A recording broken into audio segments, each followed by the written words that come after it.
konting review lamang ng itinuro sa atin ng ating senior pastor for the past weeks. Kung maalala ninyo, bago po itong series lesson na sinasabi ng ating senior pastor, ay nagbigay siya ng 3 Ds for Christian maturity. Sino ang nakakaalala ng 3 Ds for Christian maturity? Yung number 1 doon, ang tawag natin ay decision. Ano yung pangalawa? Determination. At saka yung pangatlo, discipline. Wow! Ang gagaling pastor ng mga estudyante na tinuturuan natin dito sa church nito. At kung mapapansin ninyo, yung first part noon for Christian maturity, which is decision, kung mapapansin ninyo, hindi ba iyon ho talaga ang atin pong ginawang series sa ngayon? Pansinin ninyo. Yung number 1 lesson na itinuro ng ating senior pastor is making the right choice. So di nyo ba napansin, it's about decision. Ano yung pangalawa? Choosing the right path. Still, it's about decision. At yung pangatlo na tiningnan ng ating senior pastor, tinalakay niya, it is about being a wise builder. So nung nakaraan, tinuruan tayo ng avoid to become a foolish builder. So you have to decide to become a wise builder. Again, it is about decision. But alam niyo po na kahit na gumawa man tayo ng desisyon, kung hindi yun yung wastong desisyon, magkakamali pa rin tayo. Pero bilang anak ng Diyos, I believe, dahil ang ating mga puso, sa ating mga puso mismo, nananahan ang banal na Espiritu Santo ng Diyos na siya yung tinatawag sa Bible, the Spirit of Truth, who will guide us unto all truth, who will remind us of everything that He says unto us. Kaya may kapanatagan ako bilang isa sa mga anak ng Diyos na nagtuturo dito that those who believe in these promises of God, those who trust, those who embrace these promises, ay hindi ho maliligaw. Wasto ang ginawa ninyong desisyon nang ialay ninyo ang inyong buhay sa pagsunod sa Panginoon. Alam ko ho ang mga patutuo ng iba sa inyo, sira ang buhay noon, magulo ang tahanan, walang nakikitang magandang future. Pero nang siya ay mag-decide na sumunod sa Panginoon, hindi man kaagad-agad, pero unti-unti, mayroong pagbabago na naranasan kayo. Yun ang reason, kaya narito kayo ngayon dahil nagdesisyon kayo na sumunod sa Panginoong Yesus. At iyon ang greatest decision na maaaring gawin ng isang tao na nang makilala niya sa Jesucristo, iniaalay niya ang kanyang buhay, nagdesisyon siya na sumunod, gawin kung ano ang pinagagawa sa kanya nung Diyos na nag-alay ng kanyang buhay para sa atin. So ang desisyon na ginawa ho natin, nang kilalanin sa Jesus bilang sariling Panginoon, yun lamang ang desisyon na mapapakinabangan ho natin pagdating ho natin doon sa tinatawag na life after death. Yun yung desisyon na kailanman hindi mo panghihinayangan, salamat na lamang. At nang makilala ko sa Jesus, tinulungan ako ng Holy Spirit na maunawaan yung plano niya sa kanyang buhay. So sa lahat ng mga tao na gumawa ng ganong klaseng desisyon, and I pray more people will come to that realization that in this world right now is full of tribulation, all we need in life is Jesus Christ. So ngayon, titingnan ho natin, how can we prevent making wrong decisions? So about decision making pa rin ho yan. Ang tinutukoy ko dyan, of course, we could not make perfect decisions every day. Ang point ko lamang ng ating titingnan sa ngayon, kung hindi man natin ma-prevent ho yan, we could lessen it. Kung dati, ang tawag sa iyo ay hari ng sablay, hari ng kapalpakan, naalala ko tuloy kung yung isang tao nakaharap ko, dahil lagi ho siyang nakakagawa ng maling desisyon ang kanyang ginagawa, kitang-kita ko, ginaganon niya talaga ang kanyang ulo. Kasi ho, siya mismo, dismayado, na kahit na alam na niya, na makakasama ho yun sa kanya, ginawa pa rin niya. Kaya kitang-kita ko siya, pagkaharap ko siya, talagang ginaganon niya yung kanyang ulo. So, I know na kung tayo man ay nakakagawa ng maling desisyon, we're not happy about it.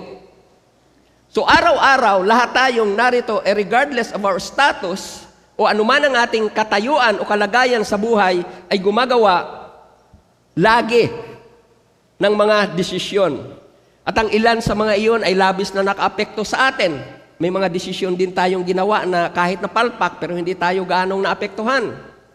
Mayroon naman ho tayong mga desisyon na nakabuti sa atin, pero mayroon din ho tayong mga ginawang desisyon na nakasama sa atin at nagpahamak din sa mga tao na malapit sa atin, na umaasa sa atin. May mga desisyon tayong ginawa na tuwang-tuwa ho tayo na ginawa ho natin yon. Pero may mga desisyon din ho tayo na ginawa na sana hindi natin ginawa yon. Labis na pinagsisihan ng isang desisyon na nagawa noon. We have decisions before that leads to success. And there are also decisions that we made in the past that brings us much failure. And most of all, we have decisions that we make that brings life. It brings us much joy. It gives us yung parabang stability and strength to move forward. Kasi alam mo, wasto ang ginawa mong desisyon. But there are also decisions that causes a great failure on our part. At maaari ang ibang sa inyo, gumawa ng isang desisyon dahil buhay pa kayo, pero ang naging kapalit naman noon, maaaring buhay ng mahal mo sa buhay. Sa isang maling desisyon na nagagawa mo, either it's through driving, either it's through an accident. Pero ikaw mismo, alam mo, kung hindi mo ginawa ang ganong klase, wala sanang napahamak. So God knows more than we know na ang desisyon na atin hong ginagawa, it might either devastate us, sometimes it brings much harm, much pain on our part. Pagka nagkamali ho tayo, alam na alam ho yan ng Diyos. Kaya tahasan niyang sinabi sa atin na ito ang dapat mong piliin. Bakit? Alam ng Diyos na ang tao kung minsan, kahit na alam pa niya na ito ang dapat niyang gawin, pero ano ang sabi sa Bible? Romans chapter 7 verse 15. Ang mabuting bagay na alam ko ang hindi ko ginagawa, at yun naman ang ayaw ko, yun ang nagagawa ko. That's the nature of man because of the so-called fallen nature or because of the so-called sin nature. Alam ng Diyos yan, na iyan ang magiging patuloy na struggle ng tao. May gusto siyang gawin na alam niya na yun yung tama, but when the fallen nature, yung parang hihilahin siya, yun ang kanyang gagawin. Ang dami na hong tao na nagsasabi na, wag mong gawin ho yan. Wag kang makipamatok sa hindi mananampalataya. Ginawa ko niya noon. Pero dahil nasa isip niya na ibang mangyayari sa kanya, ibang mararanasan niya, doon sa normal na naranasan ng sumusuway sa Panginoon, ayun, napapahamak siya. Pero ang dami na hong nagbibigay ng warning. So God knows it, na ang tao ho, ang dalihong ma-entice ng tinatawag ho natin na temporary leisure, yung temporary na idudulot na kagalakan ng isang maling desisyon. Kaya kahit na yun pa ay nakakasama sa kanya, still, he decide to do it. Kaya tinutulungan ho tayo ng Diyos na gumawa ng desisyon. Pero ito ang ipinagtataka ko talaga sa akin mismong sarili. Ang pagpipilian ng Diyos sa atin ay dalawa lang. Right or wrong. Life or death. Obedience or disobedience. Dalawa lang yan eh. Alam niyo, sa klase, pag kumukuha ka ng examination, karamihan naman sa inyo, alam ko dumano ng klase, ilan ang pagpipilian ninyo? A, B, C, D, minsan may E, 5. Tumatama sa 5 ang hindi ko alam. Ewan ko ba bakit sa Bible, pagdating mo sa pagsunod sa Diyos, 2 na lang, nagmamali pa. Pero sa examination, A, B, C, D, saan man doon, tumatama. So diyan makikita ho natin, there's always a tendency, even a man of God, to make wrong decisions in life. Kaya ano ang sabi ho ng ating Panginoon Diyos? Ito ho yung gawin mo. Tingnan ho natin yan sa Deuteronomy chapter 30, verses 19 to 20. I call heaven and earth as a witness today against you, that I set before you life and death. Ang ibig sabihin niyan, I call heaven and earth, hindi ho yan mababago. Hindi mo ho yan ma-alter. Yung ibig sabihin niya yung phrase na, I call heaven and earth as a witness against you. I have set before you life and death, blessing and cursing, therefore choose life. Tingnan po ninyo siya na mismo ang nagsabi na dito sa binibigay ko sa inyo na pagpipilian ninyo, ang sabi niya, choose life. Ngayon maaaring mag-iisip po tayo na bakit lagi si Lord ay pinagpipili pa tayo? Bakit hindi na lang niya tayo bigyan ng isa? Ito ho, alam niyo pag dalawa at may nagsabi sa iyo ng ito ang piliin mo dahil mayroon kang human mind, human understanding, and you have the freedom to choose, it's either na pagtiwalaan mo yung sinabi niya or yung sayo. Now dito, gusto ko na i-relay natin yon sa ganong senaryo. Ito ngayon ang sinabi ng Diyos na piliin mo. Ngayon, may sarili kang idea. Ngayon, saan magde-decide ka ngayon? Magtitiwala ka ba sa Diyos? O ang pagtitiwalaan mo ay ang sarili mong desisyon? Kaya makikita natin yun, why God sometimes gave us two choices. Ang purpose noon ay para mag-mature yung faith natin. Magmamature yan once we will put our trust to what God says. At mananatili naman tayong immature. What I mean of immature, we keep on believing on our own ability, and that belief on ourselves keeps us on putting down on a downward pattern. Kasi ang pattern lamang na mag-aangat sa'yo is when we decide to obey our God. That's the only time that we will experience life. That's the only time that we will experience blessing. Kaya sabi ng Diyos, therefore choose life. Ito, both you and your descendants. Yun ang reason kung bakit pagka ang isang tatay, dahil sa kanyang pagsunod sa Diyos, umunlad ang buhay. Mapapansin ninyo, pati mga anak umuunlad. At pagwasto ang kanyang gagawing pagtuturo sa kanyang mga anak, yung faith na nasa kanya, ipapasa niya yon sa kanyang anak. At dahil yung faith niya na nagbigay sa kanya ng tinatawag na life and blessing, ay naipasa niya sa kanyang anak. Tiyak yung anak niya na yon, muli, magpapasa ninyon doon sa kanyang anak ng ganong klase rin na faith. Kaya ang makikita ninyo, it's a never-ending pattern. If we will obey this, for sure, life and blessing will be experienced. Punta tayo sa verse 20. And you will love the Lord your God, you will obey Him. Tingnan nyo Sino daw ang mamahalin? Diyos. Number 1. You will obey Him. Sino ang obey? Diyos, hindi tao. Hindi yung sarili mong gusto. You will remain true to Him. Be faithful first and foremost to our God. The Lord is your very life. The Spirit gives life.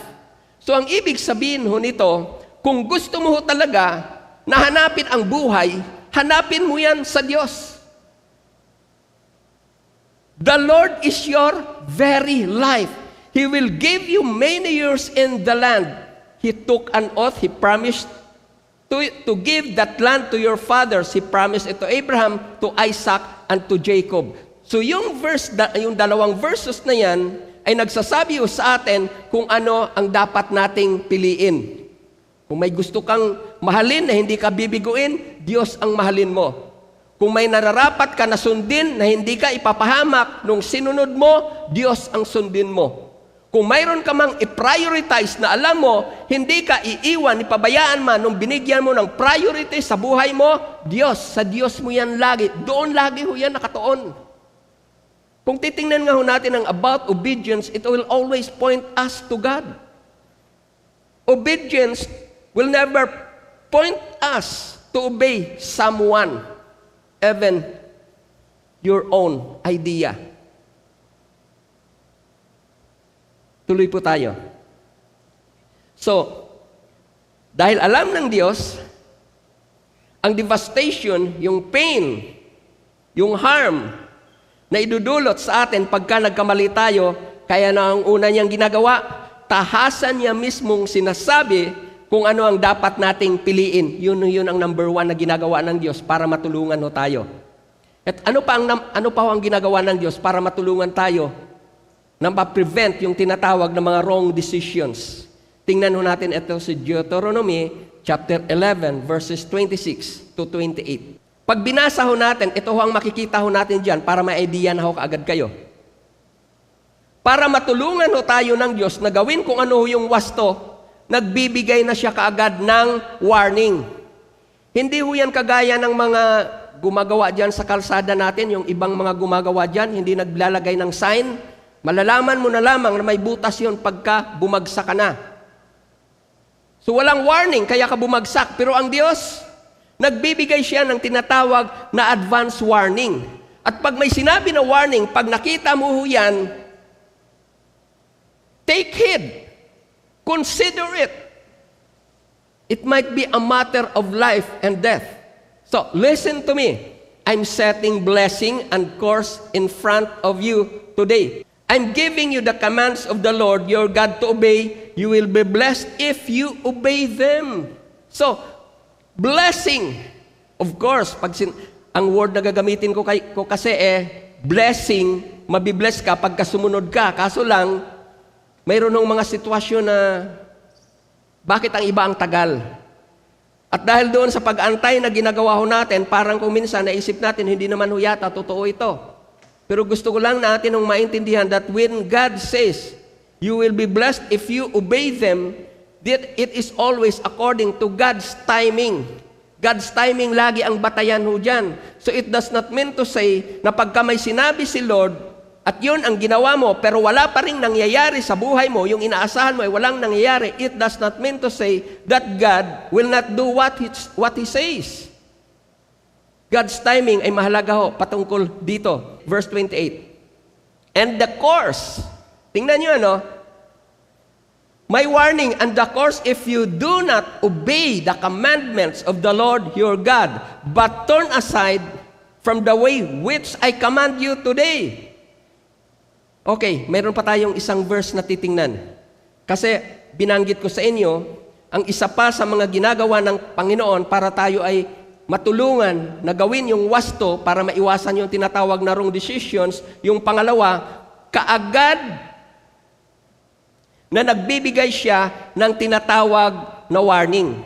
Yun bang sinasabi niya kaagad ang kasamaang maranasan oras na sumuway tayo. Tingnan din natin yan sa Deuteronomy chapter 28. Ang Deuteronomy chapter 28 ay mayroon pong 68 verses.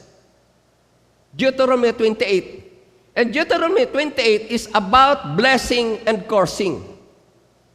At alam niyo po ba na 14 verses lamang ang ginamit ng Diyos out of 68 verses to tell to a person that if you obey this, I will do this? Pero alam niyo ba na 68 minus 14, ilan ho yun? 54. Alam nyo ba na 54 verses ang magbibigay, ang ginamit ng Diyos para lamang nabigyan tayo ng warning oras na mag-disobey tayo? So halos makikita mo na sa isang sinasabi ng Diyos na ito ang gawin mo at ibibless kita, nagbigay ng halos 4 na warning ang Diyos. Every time you disobey based on the verses on Deuteronomy chapter 28. Ang tingnan na lamang natin dyan sa Deuteronomy chapter 28 ay yung verse 15. Sa kabilang dako, kung hindi ninyo didinggin ang tinig niya at hindi susundin ang kanyang mga utos at mga tuntunin, tingnan nyo, mangyayari sa inyo ang sumpang ito. So ang point ko dito, para matulungan tayo ng Diyos na hindi makagawa ng maling desisyon, sinasabi na niya kaagad yung tinatawag natin na advance warning. So kanina ko pa sinasabi sa inyo na alam ng Diyos yung consequences na maaring maranasan ho natin because of our poor decision making. Pag sinabi kong poor decision making, it is a decision that is not according to the principles of the Word of God. Yung bang hindi ho yan binatay, mga desisyon na ginawa ho natin na hindi natin ibinatay sa sinasabi ng salita ng Diyos. Kaya siya poor decision kasi we make it our own. We make it, kung ano yung tingin ho natin, yun na yun. Ang problema ho, ang kaisipan ng tao, napaka-short-sighted. Hindi na niya kayang tingnan what's going after what will happen the day after today. Hindi na niya ho yun alam.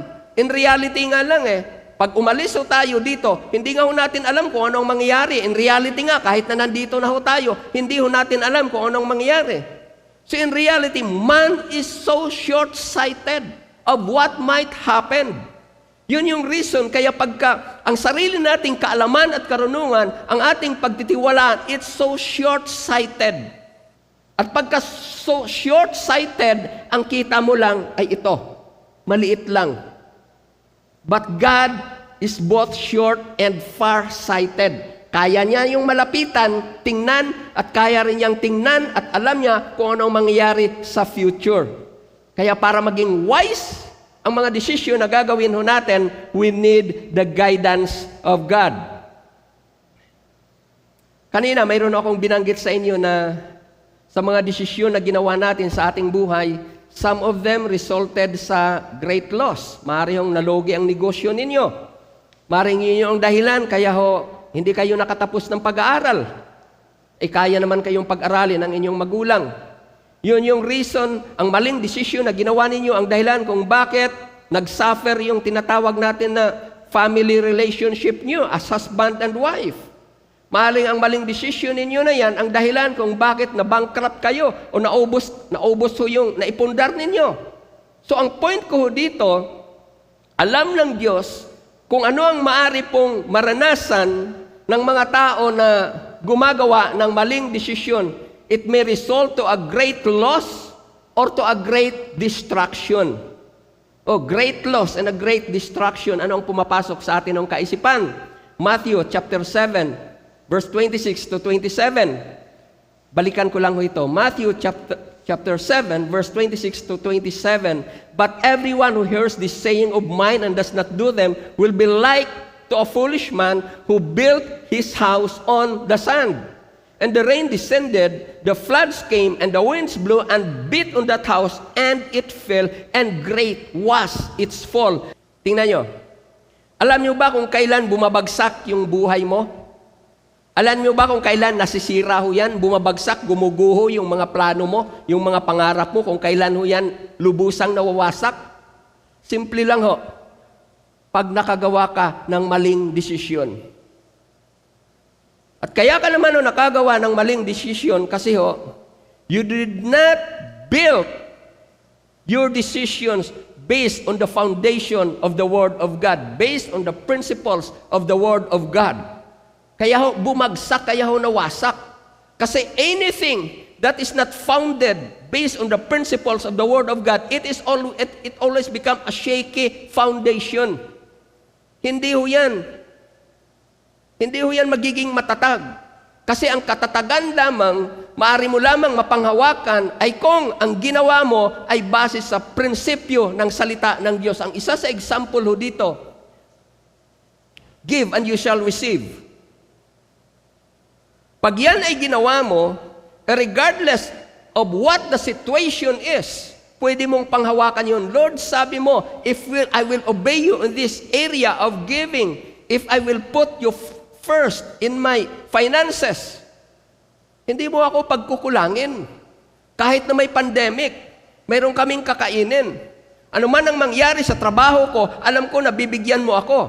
At kung sakali man na hindi na ho talaga ako makakakita ng trabaho, alam ko habang wala akong trabaho, bubuhayin mo ako. Mayroon ka ganong klaseng pananaw na doon mismo nakatanim sa salita ng Diyos. Kasi bakit? Ano ang saligan mo ng ganong klaseng desisyon? It is what the Word of God says. Foundation kasi yun Kaya pagka doon yun nakatanim, yun ang ginawa mong batayan, mapanghahawakan mo yan, regardless of what you experiences in life. Kaya napakahalaga po yung tinatawag natin na it's one of us must mature in the Word of God. At hindi naman tayo magmamature, kung tayo ay tamad. Hindi ka makadevelop ng strong muscle pag ikaw ay tamad mag-exercise. You will not. The same way, sa atin ng pamumuhay Kristiyano, kung tamad tayo or ayaw na, hindi naman tamad. Kasi sa ibang area naman, masipag naman. Halimbawa, masipag kumain, pero tamad magbasa ng Bible. O hindi sa ibang area, at least may kasipagan ka naman. Okay. So ang point ko lang ho doon, kung yung mga bagay na alam ho natin ay magpapatatag ng ating pananampalataya, pero hindi ho natin yon ginagawa, an example to it is Bible reading. Yun po, magiging shaky ang mga desisyon na ating gagawin. Kaya no wonder, kahit na isa ka ng mananampalataya, still, you could make poor decisions in your life. Still, you could make poor decisions in our life. So, sa topic natin ngayong umaga, mayroon ho tayong isang tauhan sa Bible na titingnan. Ito ay patungkol kay Lot. Well, konting background about Lot, siya ho ay pamangkin ni Abraham. So, tito niya si Abraham. So, kasama siya sa umalis doon sa kanilang pinanggalingan, papunta ho sa land of Canaan. At nang sila ay makarating ho doon, alam natin na base sa kwento ng Biblia, sila ho ay parehong pinayaman ng Diyos. Pero nung sila ho ay yumaman, ganito naman ho ang nangyari. Nag-away yung kanilang mga tauhan. Ang reason, sa dami ng kanilang mga kahayupan na inaalagaan, hayop na inaalagaan, mga ari-arian, yung kanilang lugar na pinuntahan ay hindi ho kasya sa kanila. So nag-aagawan sila. So nag-aaway ho yung kanilang mga tauhan. So ang point ko ho dito ay ito ho. Kung minsan ho pala yung yaman ay maging dahilan kung bakit mag-aaway yung dati ay close friend. Yung dating magkasosyo sa trabaho, nag-aaway. Pero hindi ho yun yung atin hong topic. Ang topic ko kasi natin ay ito ho. Ano ang ginawang desisyon, ano ang ginawang batayan ni Lot nang sila ay mag-decide na maghiwalay? Pero ito muna ang gusto ko na makita natin, kasi kung minsan parang mayroon tayong kaisipan na, hindi ho kasi yan Kristiyano, kaya laging pumapalpak sa buhay, o kaya palpak, kasi walang takot sa Diyos. No. Tingnan ho muna natin, unahin muna natin ito. Mag-fast forward ho muna tayo. Sino ba ito si Lot? Sa 2 Peter chapter 2 verse 7 to 8. Ito ho. 2 Peter chapter 2 verse 7 to 8. Mag-fast forward na ho muna tayo dito.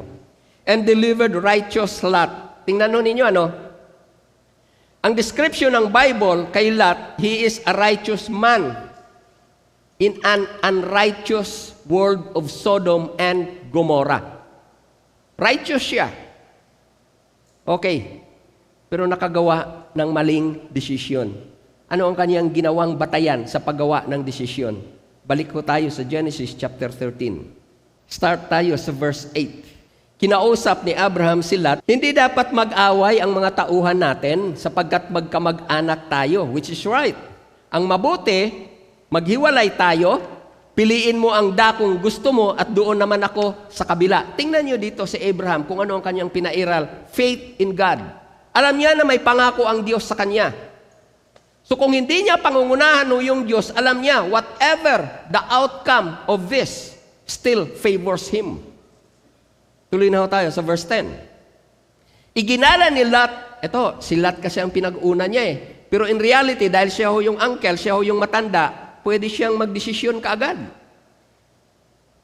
Pero dahil nga ang tawag kay Abraham ay father of faith, so he believes that whatever is the outcome of this, God will still be with him. Iginala ni Lot ang kanyang paningin at nakita niya ang kapatagan ng Hordan hanggang sa Zoar ay sagana sa tubig tulad ng halamanan ni Yahweh at ng lupain ng Ehipsyo. Nooy hindi pa natupok ng Sodoma at Gomorrah. Verse 11. Kaya pinili niya ang dakong silangan sa kapatagan ng Jordan. Ayan, ang ginawa niyang batayan, ang pinili niya, narrow o wide? Yung narrow gate o yung wide? Okay. Kung makikita ho natin diyan, ang pinili niya ay yung malapad malinis na daan. Mayroon akong gusto na tingnan ho natin dyan. In reality, wala naman hong mali ho dyan sa verse 11 na yan. Nung pinili niya ho yung dakong silangan, kasi part pa naman ho yan ang Kanaan Kaso lang, yan po ay halos boundary na. Halos boundary na ho yan, ang tinatawag na Sodom and Gomorrah, a land of, tawag natin, unrighteousness, of much perversion. So wala hong mali ho dyan. Nung pinili niya yan, yung lugar na yan, part para yan ho yan ng Kanaan Pero mayroon tayong titingnan, hindi ho kasi gaanong makita dito sa sa verse 12, na natili si Abraham sa Kanaan, samantalang sila ay namayanan sa mga lungsod sa kapatagan malapit sa Sodoma. Tingnan ho natin yan sa New Life, yung verse 12, para makita ho natin kung ano talaga ang nangyari sa case na yan, nang pinili ni Lot yung lugar na yan. Okay. Abraham made his home in the land of Canaan. Lot made his home in the cities of the valley. Okay. Sabi ko nga sa inyo, iyan ay halos boundary. Pero malayo pa. Ang problema, yun yung kasunod na, yung last sentence, move. Tingnan nyo yun. Andun pa naman yung Sodom and Gomorrah. Malayo pa yon, pero nasa boundary. Nandito pa sila kasi part pa naman yun ng Canaan Ang problema, lumapit siya doon. Alam nyo, ginamit ka dyan sa yung cities in the valley. Yun ang lugar na kanyang pinuntahan. Yung tinatawag na wide gate. Maayos. Ang sarap tumira sa lugar na yan. At ang ginamit niya sa pagdesisyon, yung kanyang mata. Hindi mo makikita dyan na humingi siya ng guidance sa Lord. He just make that decision. And every time nang isang tao ay gumagawa ng isang desisyon without the guidance of God, there could always be a tendency na papasok siya doon sa trap ng kaaway. Kaya mapapansin ninyo, okay, malayo-layo pa, pero pag binasa yung verse na yan, palapit ng palapit siya doon. Actually, sa verse 18, tingnan nyo ang kaibahan ng pamumuhay na, gusto ko lang na makita ho ninyo yung desisyon na ginawa ng dalawa na to. City, binanggit yun, parang gusto ho ni Lot, city life. City life. Pero tingnan nyo sa Tagalog, mabuting balita Biblia. Tingnan nyo si Abraham kung saan pa rin ho nanatili. Tabi ng puno ng roble. Andoon pa rin ho siya sa Andoon pa rin siya sa isang lugar na ayaw puntahan ng mga tao. Kasi nga shepherd naman siya may mga alaga So makikita mo dito yung buhay ng dalawa. Yung isa gusto city life. Wow, ang ganda ho doon. May kumukutitap. Pero itong isa naman parang buhay probinsya. Tingin pa ho tayo sa Matthew chapter 7 verse 13. Idikit ho natin ito doon diyan sa ating tinitingnan. Ang sabi ho ng Bible, enter by the narrow gate. Si Abraham tumira doon sa puno ng mga kahoy. It could be considered a narrow gate. For wide is the gate and broad is the way, silat, city life. For wide is the gate and broad is the way that leads to destruction. So in reality, ano ang naranasan ni Lot matapos ang desisyon na yan? Doon sa kanilang pagpunta, doon sa lugar na kanyang pinili, nagkaroon doon ng gera. So nakaranas siya ng magulong buhay doon. Nabihag pa siya. Salamat na lamang doon sa kanyang uncle nang malaman na siya ay binihag. Ayun, inagaw muli siya. Kaya siya nakalaya. At ito pa alam niyo ba na doon sa lugar na kanyang pinuntahan, which is Sodom and Gomorrah, doon nawala ang kanyang mga ipinundar. In reality, ubos yun. At ito pa, yung mahal niya sa buhay na kanyang asawa, doon namatay. So doon makita natin that a righteous man made that decision. Righteous, pero nakagawa ng isang maling desisyon na nagpahamak hindi lamang sa kanya, kundi maging doon mismo sa tao na malapit sa kanya. So, Diyan mayroon ho tayong makikita na lesson, na aral na some of the choices that we make greatly affects our life and also the life of others. Yun ang example ho dyan, yung para ho yung spider sa web. Kung nakakakita ho kayo noon, pag gumalaw yung spider sa web, lahat ng nandoon sa web gagalaw. So pag gumawa ho tayo ng desisyon, may mga desisyon ho tayo na ginagawa na hindi lamang ang apektado niyan ay tayo lang, kuminsan naapektuhan din yan yung mga tao na malapit sa atin. At mayroon pang mga worst cases sa mga nagagawa nating maling desisyon. There could be a tendency that the wrong decision we make can lead others to wrong decisions too. Mayroon ng tendency na yung maliho nating desisyon can lead others. Makaka-influensya ho yun sa iba para sila rin ay gumawa ng maling desisyon. Ito, balikan ho natin ho yung kwento ng buhay ni Lot. Si Lot, niloob ng Diyos na nang makaalis ho dyan sa Sodom and Gomorrah ay may 2 anak na babae. May 2 anak na babae. Okay, yung kanilang lugar na pinuntahan ay napaka-wicked. So ano ang may expect ho natin? Ano ang ina-expect natin na mahagap na pamumuhay pag doon ka o doon tayo nakatira sa lugar na napaka-wicked? Alam niyo yung kanyang anak, nung mapansin niya na 3 na lamang sila, 1 lalaki at 1 babae, naisip nila na lasingin yung kanilang tatay. Ngayon, ito yun saan nagkaroon ng idea yung kanyang anak na lasingin yung kanilang tatay? Saan yun nakakuha ng ganong klaseng idea? Ay di doon sa lugar na tinitirahan nila because that place is so wicked. So diyan makikita ho natin na kung minsan may mga pagkakataon na yung maling desisyon na ating ginawa can also lead others to make a wrong decision. Kaya kung mapapansin niyo, lalo na pagka-family, ang involved ho dyan, palipat-lipat na lamang ho yan. Kung ano yung nangyari kay lola, yun din ang nangyari kay tatay. Kung ano ang nangyari kay tatay, yun din ang nangyayari sa anak. Apo, kaapo-apuhan. Umiikot lang ho yan. And not unless one will turns to the Lord, the veil will remain to be there. Mananatili ho yun doon. Because the only way para ho tayo makaiwas sa mga tinatawag na wrong decisions in life, ito ho, yung mga binasa ho natin kanina. Be sure to know the principles of the Word of God. But the greatest question is this: can we prevent? Sometimes, yes. Pero kung in case na hindi man natin yan ma-prevent yung paggawa ng wrong decision, sabi ko nga sa inyo kanina, at least, we can lessen it. How? Ito yung kasi ang question na dapat na masagot talaga natin How can we lessen, if not prevent, wrong decision making? Tingnan natin ito sa Proverbs chapter 3, verses 5 to 6. Proverbs chapter 3, verses 5 to 6. Ang sabi ho dyan, trust in the Lord with all your heart. Lean not on your own understanding. In all your ways acknowledge Him. Tingnan niyo yung last part ho niya ng verse 6. He shall direct your paths.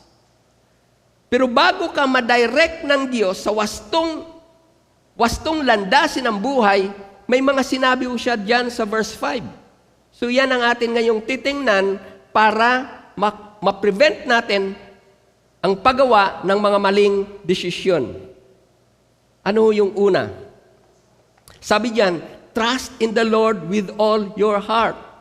Yun ang number 1. Trust in the Lord with all your heart. Ang point ko dito, have faith in the leading of God.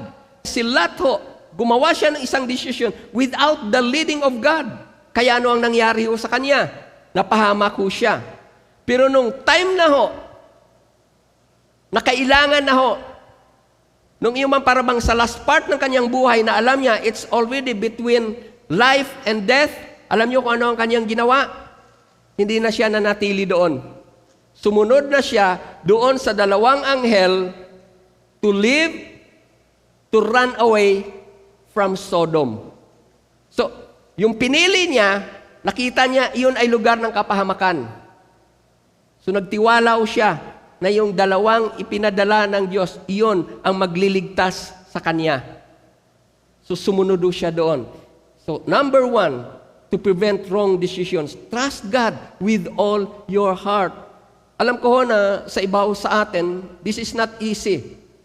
Trust? How to trust? Yes. Yung word kasi na faith, anuman po ang turo sa atin ng faith, hanggat hindi natin ito ginagawa, hindi natin ito matutuhan. Wala ho itong ipinagkaiba sa halimbawa, turuan man tayo ng driving, hanggat hindi mo mag-drive ng sasakyan, hindi ka matuto kahit na sino pa, pinakamagaling pang magturo, hindi ka matuto mag-drive. Gaya rin ho yan ng paglangoy. Kahit yung pinaka-experyensyado pa na swimmer ang tuturo sa iyo na lumangoy, hanggat ikaw mismo ay hindi lumangoy, ilalagay mo ang sarili mo sa tubig at lumangoy, at i-apply yung principle na itinuro mo, hindi ka matututong lumangoy. Ganon din ho yan ang faith. Kaya ho, kung minsan may mga kakilala ho tayo o maaring naranasan ho natin yun noon, ang tagal na ho natin, pero parang walang nangyari. Ang dali ho nating sumunod sa anumang, ang dali ho nating madala. Ang tagal na ho nating mga Christian, pero hilig pa rin mamiesta, 20 years na. Nadadala pa rin ho tayo doon. Kasi ho, hindi ho natin ini-exercise ho yung faith Kung minsan nga, nakakalungkot Ito po, I'll give you a specific example. Mayroong nagsabi, ito, may ganitong sakit, ipinag-pray ni ganito, gumaling. Ito naman, isa. May nagsabi, sa lugar na yon, may nagpapagaling, faith healer ang tawag. Nakakalungkot ho. Mas marami ang pupunta doon, ang pipila doon, kaysa pipila o pupunta sa church para magpa-pray. Pero parehong nakarinig ho yun ng nagpapagaling. So diyan makikita ho talaga natin how, yung parang kung gaano ho talaga gusto ng kaaway na tayo ay ilayo sa kay Lord. Doon makikita ho natin yan. So yung faith na atin nung tinitingnan dito is something that you have to do. Hindi ko yan maaaring gawin sa inyo o kanino man na narito.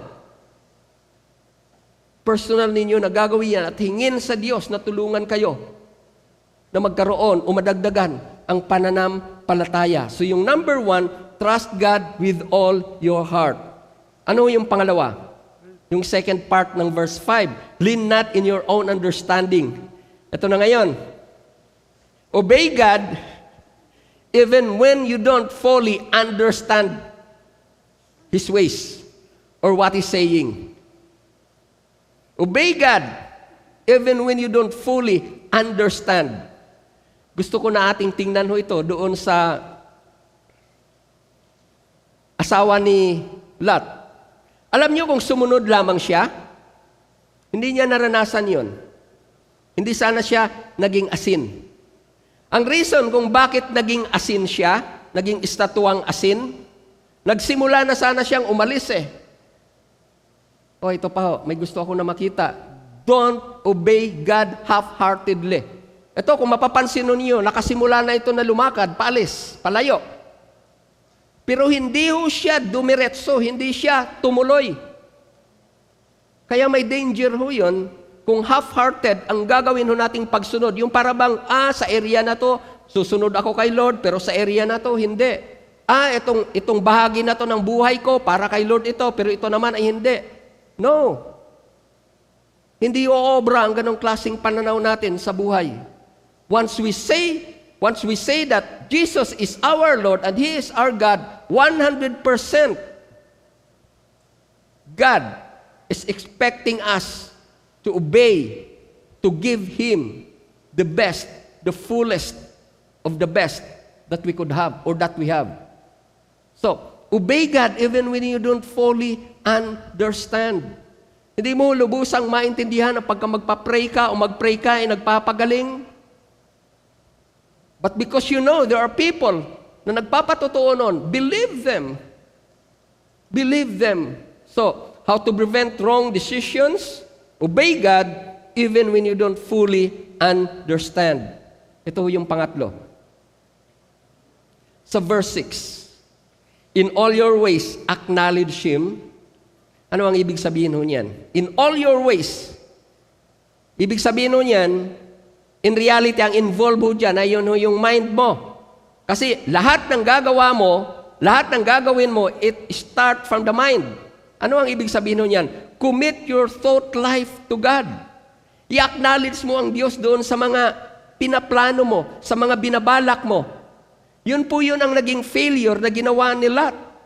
He make a decision based on his own idea, based on his own thinking.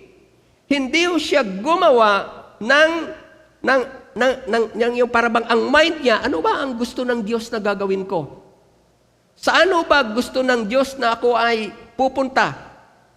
Hindi siya gumawa ng ganon. Basta na lamang siya nagdesisyon base doon sa kanyang nakita. Pero para maiwasan natin yung tinatawag na wrong decisions, we need to commit our thought life to God. Alam mo, pagka ang ating mind ay ayon sa prinsipyo ng salita ng Diyos, hindi ka gagawa ng isang bagay na that will go against the principles of the Word of God. Example ho. Alam mo, ang sabi sa Bible, huwag kang makipamatok sa kapwa sa hindi mananampalataya. So ano ang gagawin mo ngayon? Hindi ho mga yun ang mga best friend mo.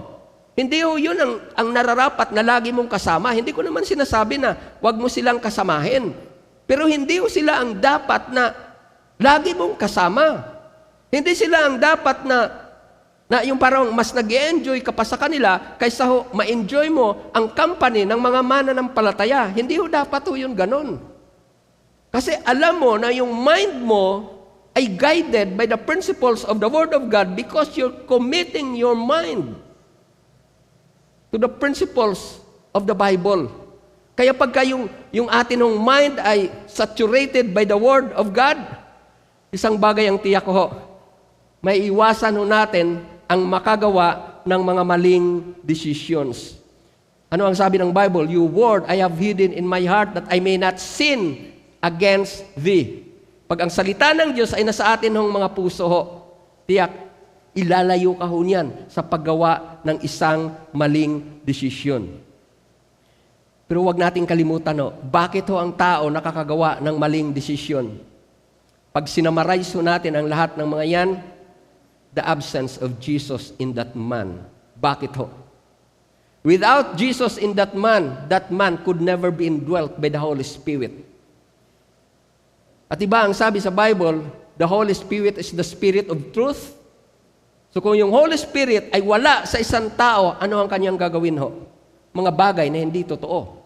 Yun ang kanyang pagtutuunan ng pansin. Kaya para maiwasan ho natin yung paggawa ng mga maling desisyon sa buhay, yung number 1 trust God with all your heart. Number 2, obey God even when we don't fully understand. Number 3, commit your thought life to God. So John chapter 8, verse 12, second part. Sabi ho dyan, he who follows me shall not walk in darkness. Diyan ho, ano ang sabi ng Bible? He who follows me. Bakit ho? Si Lord, kailanman hindi yan pupunta sa isang lugar na may darkness. Si Lord, hindi yan pupunta sa isang lugar na mapapahama ka. And if in case God will allow you to pass through yung mga tawag na difficulties, because in this world, you will have tribulation. Kung sakali man ay allow ka ni Lord na lumakad sa mga ganong klaseng daanan, ano ang maranasan mo? Guidance from Him, protection from Him, strength from Him, ability from Him to overcome or to pass over that pathway. Kaya sabi niya, he who follows me shall not walk in darkness, but have the light of life. Kailan ho tayo naliligaw? Pag hindi mo alam ang daan. Pero ano ang sabi ng Bible? I am the way, the truth, and the life. Kailan ho tayo naliligaw? Pag nandun tayo sa madilim. Hindi natin alam kung ano ang ating nararapat na gawin o lakaran dahil nasa madilim. Pero ano ang sabi? He who follows me shall not walk in darkness. Bakit? Right within you, in your heart, is the light of life. Dear brethren, kung panatilihin natin sa ating mga puso ang pagiging tapat sa pagsunod sa Diyos, kung pananatilihin natin sa ating mga puso na regardless of what happened, I will decide to follow and go on with Jesus. I assure you of this. Iiwasan tayo, ilalayo tayo ng Diyos sa mga maling desisyon na pagsisisihan natin sa huli. Dear brethren, I have the confidence because all of you who are here, maging kayo na nanonood ngayon sa atin pong online Bible study, I entrust that because you give time to the Lord this day, the Word of God will enlighten you. The Spirit of God will guide you to do. May pandemic ho sa ngayon, pero huwag kang mag-alala. Tutulungan ka ng Diyos upang ang buhay mo ay mapanatili niya na maayos, maingat kahit may pandemic. Mayroon ngayong mga tinatawag na kakulangan, pero dahil ikaw ay sumusunod sa Diyos, ang sabi ng Panginoon, my God shall supply all my needs. Maaring may problema ka, pero dahil sinabi ng Diyos, I will never leave you nor forsake you, makakaasa ho tayo. Ano man ang ating naranasan, nasa banig ka ng karamdaman, may problema o kaguluhan sa buhay. If you will just keep on trusting and believing in God, I assure you of this, you will experience the warm embrace of our loving Father. At kahit na may pandemic, I assure you, brethren, we will reach the finish line of our life. We could make right decisions through the help of the Holy Spirit.